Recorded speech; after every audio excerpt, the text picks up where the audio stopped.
The CBS Radio Network extends to you an invitation to learning. An invitation to join a discussion of significant books. The young American writer John Updike recently won the National Book Award in Fiction for The Centaur, his fifth book in 4 years.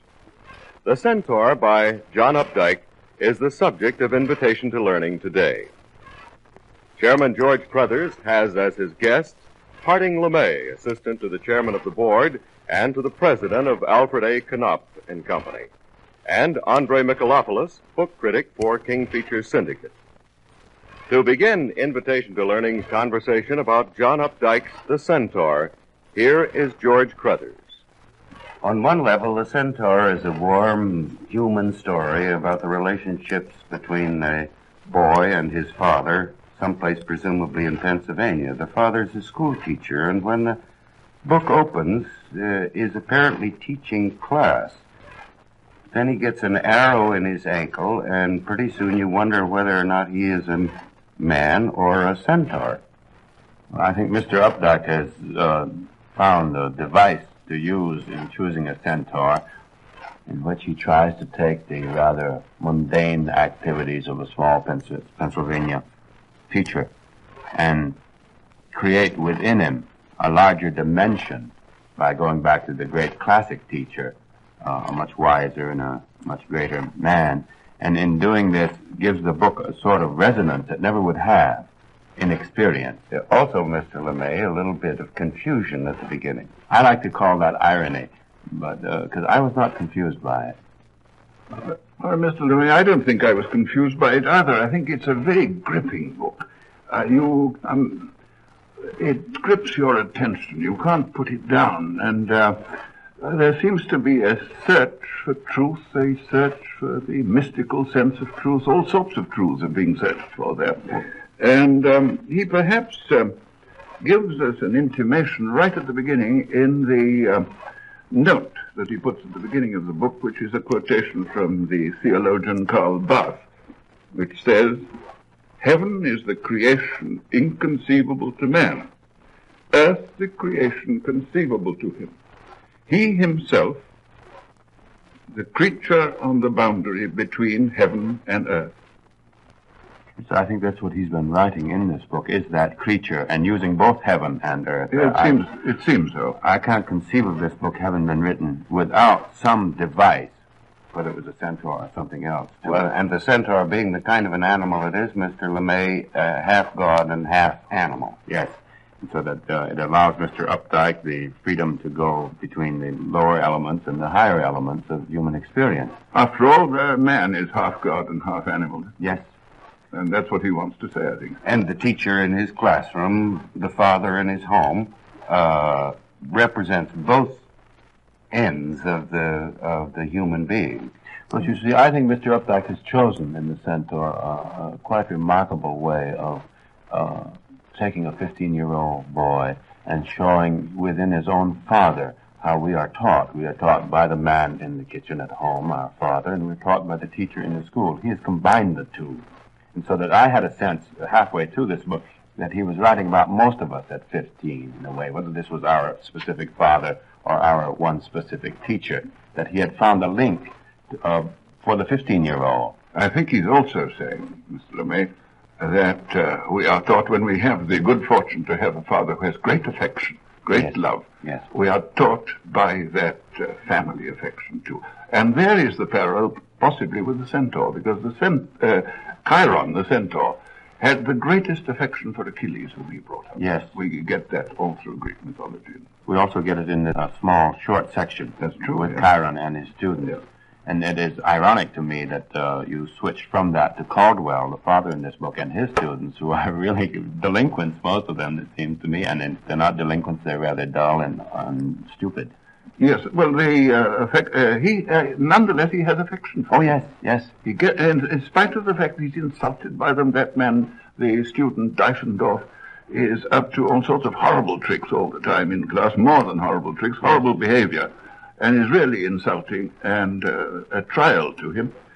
Nonetheless, he has such a way of being not only patient, but understanding the boy, that as time goes along, in spite of the fact that he continues to be horrible, you feel that Diefendorf has an affection for Caldwell. As a matter of fact, he's the man who, years later, when the son goes back to the town he grew up in, tells Peter, the boy, that it was his father's example that made him become a teacher. That's right. That's right, yes, indeed. And the Centaur, or Chiron the Centaur, as you pointed out, Mr. Michalopoulos, was the teacher of the children of the gods. And there are sequences in the book, The Centaur, where you're not quite sure whether or not the Centaur is teaching the children of the gods or whether it's Caldwell who's teaching the youngsters in the class. There is a shift between Mount Olympus and the classroom in Pennsylvania that is not disturbing, but illustrates the mythological origins of, or the mythological interpretations of much that we do in life. Yes. The relationship, for instance, between Caldwell and Vera, where he came across her in the girls' locker room when he thought the school was out and the building was closed. She was taking a shower. And the incident there in the girls' locker room suddenly becomes an incident between Chiron and Venus on the plains of... On the Elysian Plains. Well, Mr. Crothers, he's being a little bit mischievous, of course. There's a lot of mischief in that, and it's perfectly legitimate. It keeps your interest. You wonder what's coming next. And that is a great quality when he can do it with perfect art. One notices here, for instance, if it suddenly occurred to me that he has all the first letters, the capital letters of the names coincide. Caldwell is Chiron. Hummel, the garage man who limps, is Hephaestus, the blacksmith of heaven, who also limped. Vera, V, is Venus, and Zimmermann is Zeus. The son is Prometheus. I think Peter. Prometheus, yes. You pointed that out before when we were talking. I hadn't realized that, but you're right. Because Prometheus was Chiron's great student, wasn't he? One of them. He was. Yes. And not only that, Chiron gave his life for him. Gave his life for him, not so much out of generosity, but because of his painful wound. He was, as you remember, Chiron was poisoned, had a poisoned arrow in his shot through his ankle. Which is how our book begins. Yes. And, in fact, there's a lot of discussion as to whether that arrow might be poisoned or not. The arrow that's shot in classroom by a boy. Again, I suppose that is allegorical. I don't suppose anybody in a classroom would shoot an arrow at the teacher, a real steel arrow. I hope not, but I wouldn't be too startled to hear that someday now. But I do think that it is all within the classroom that Mr. Updike has used both the mythological and the contemporary to blend over and over again, to move very quickly, sometimes within a sentence. He moves from what is obviously allegorical into what is immediate.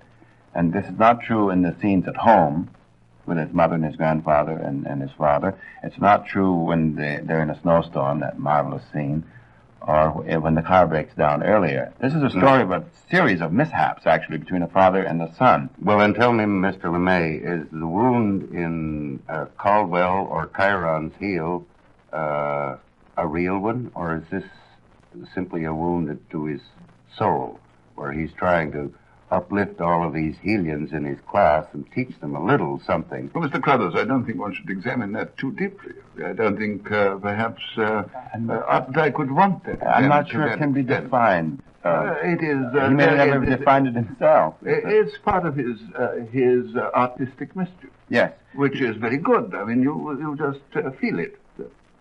Well, at the close of the book, Chiron dies. Does Caldwell? I assumed that the Caldwell did die. I must say I've read this book 3 times, and just the other night to do this program, and I can never really find myself totally convinced by the end of the book whether the father has died at the end or not. And it is a great mystery. I think he has accepted death, and perhaps that is what Updike is saying, that Caldwell, by the end of the book, has accepted the fact that he's going to die. All through the book, he's been worried both about his ankle and about his he has a doctor's appointment where he thinks he has cancer or something, but the plates and the examination proves he hasn't. And yet, by the end of the book, he seems to have accepted it. And there's a Greek phrase which has been translated not by Mr. Updike, I hasten to add, but by some people for Knopf, because we got so many phone calls about what this phrase meant. And the Greek phrase at the end is about Chiron, and it reads in English in this translation: "The wound being incurable, he hid himself away in a grotto, and there wishing to die, and being unable to because he was immortal, he gave his immortality to Prometheus, and thus simply died." I think that possibly the idea is that he died, because there's a very beautiful passage towards the end of the book where the boy is ill, and he watches his father walking out, and it says, "I turned my face away and looked through the window. In time my father appeared in this window, an erect figure, dark against the snow. His posture made no concession to the pull underfoot. Upright he walked out through our yard, and past the mailbox and up the hill until he was lost to my sight behind the trees of our orchard. The trees took white on their sun side. The 2 telephone wires diagonally cut the blank blue of the sky. The stone bare wall was this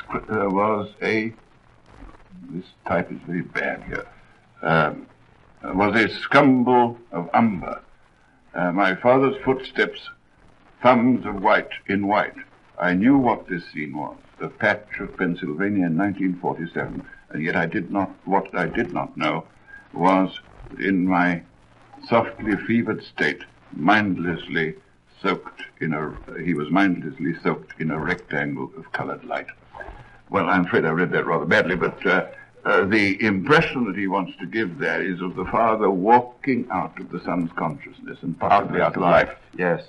But you see, there is an obituary of the father in the middle of this book, but not quite in the middle, toward the last 3/4 of the book, in which you know the father has died.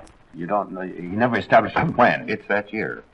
It is that because year. he dies Well, at the then age again, of, he dies at the age of 50, and he is 50 all through the book. That's right. No, he thinks he's going to die at the age of 50, but Dr. Appleton tells him there's nothing wrong with him. He always thought he was going to die when he was 50. But he doesn't, it's not said that he dies when he was 50. See, again, I think... But this obituary is another one of his mischievous little things. Because when you come to that obituary, at least when I did, I came to that obituary, I said, what's happening now? We were in the middle of the story. Suddenly another chapter begins. Well, Mr. Michalopoulos, there are 3 times, or 3 different sets of time that are used all through the book. Yeah. There is ancient mythological time. That's one thing. There is present time, Which is 1947. which is roughly 1947. Now there is the time of the narrator, of the boy, who, having grown up, gone past Vermeer into modern abstractionism, and is a painter in Greenwich Village.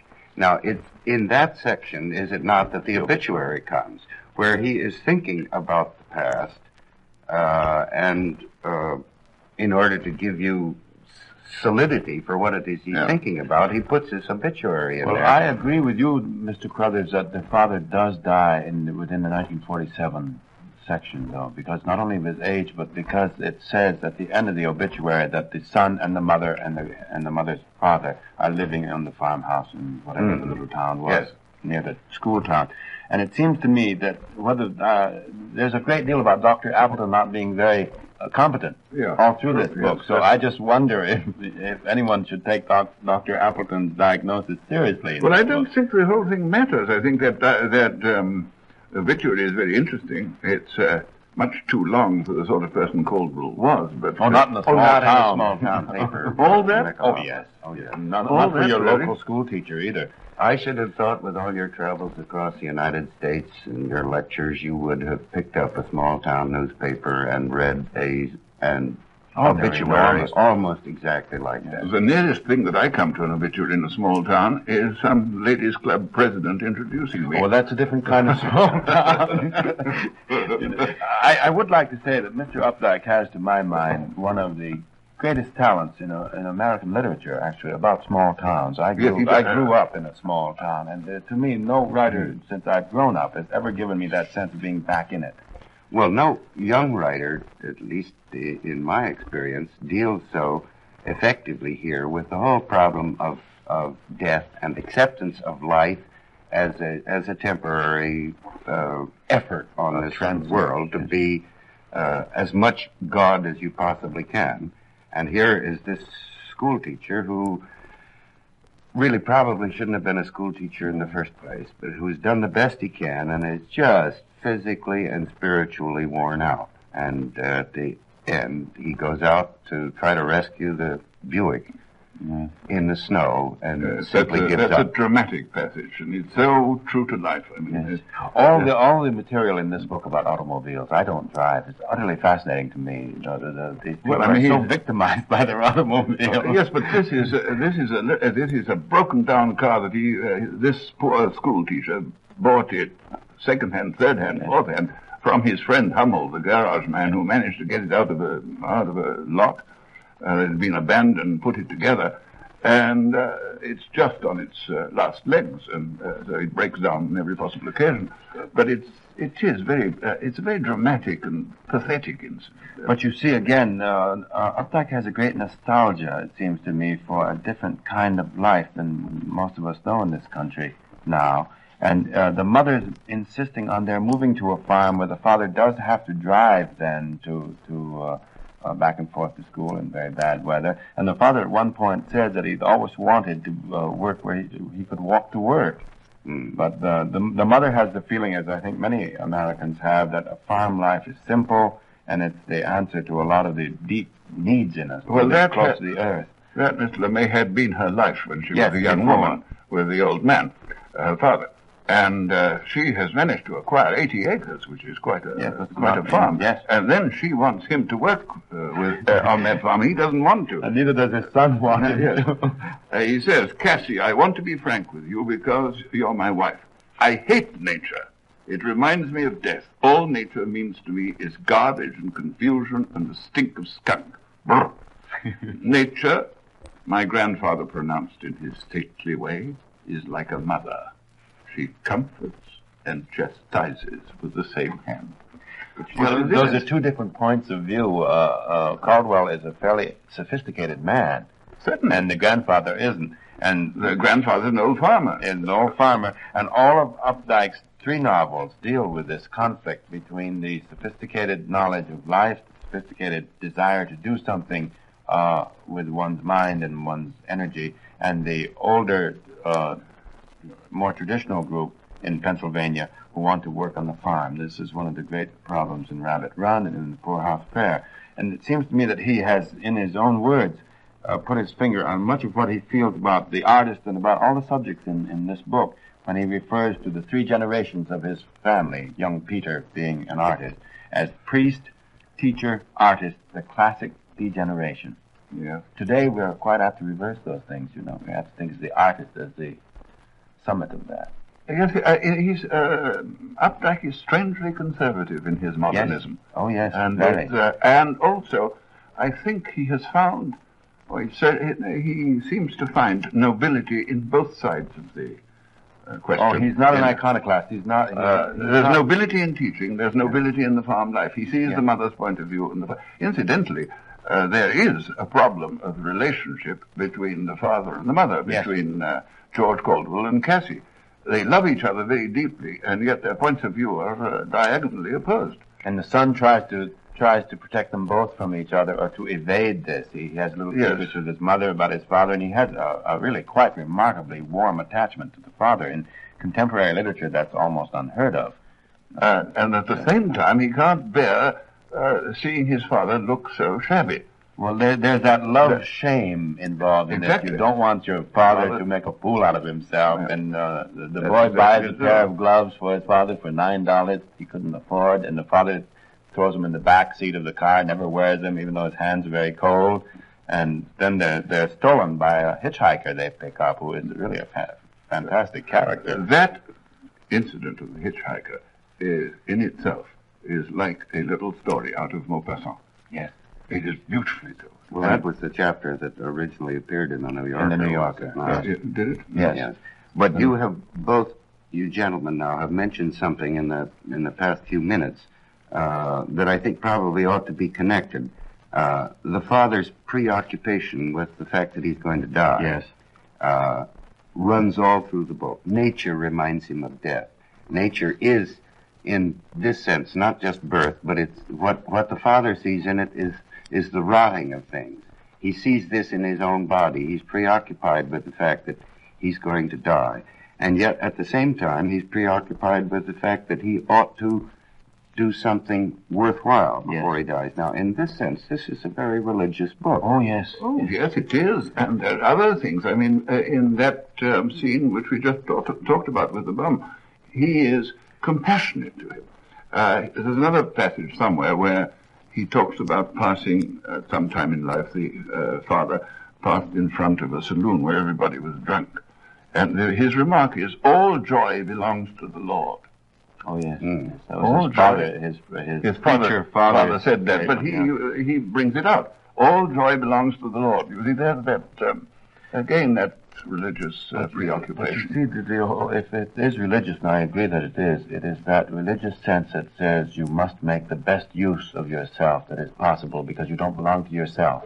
You belong to God. That's what I had in mind. And this is Mr. Updike's preoccupation in all his fiction is how far do you go to the total good use of yourself. And you do get tripped up, as the characters do, by the animal element in human beings. And this is why the Centaur, to me, is a perfect choice for what he's tried to do, is to use both the man and the animal. And then when he gets into the mythological part again, he has a poetic sense. Remember that passage where he describes the songs of the birds? Oh, yes. There's a quick drip drop. This is in the Elysian fields.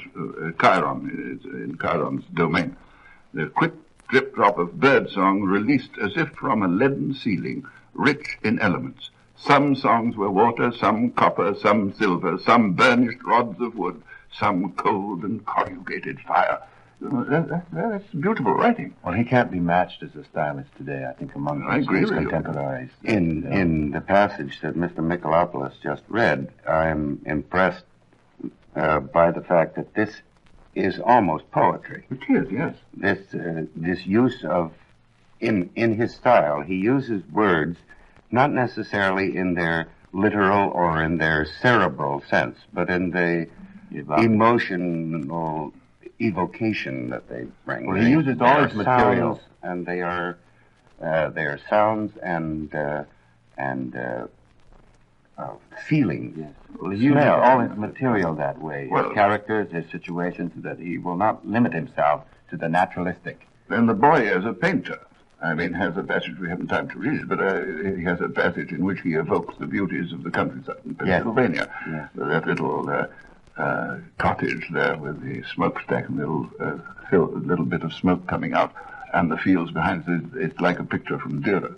But it's almost as if Mr. Updike wants to open up all our consciousnesses to everything, to God, to what you see, to what you hear. It's a remarkable talent. To aesthetic and religious perception. Yes. And he does this by, with the story of human relationships, their relationship to one another, to nature, and illustrates it with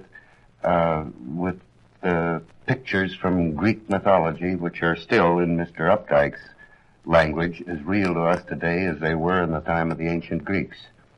You have been listening to Invitation to Learning. For today's conversation about John Updike's The Centaur, George Crothers had as his guests Harding LeMay, assistant to the chairman of the board and to the president of Alfred A. Knopf and Company, and Andre Michelopoulos, book reviewer for King Feature Syndicate.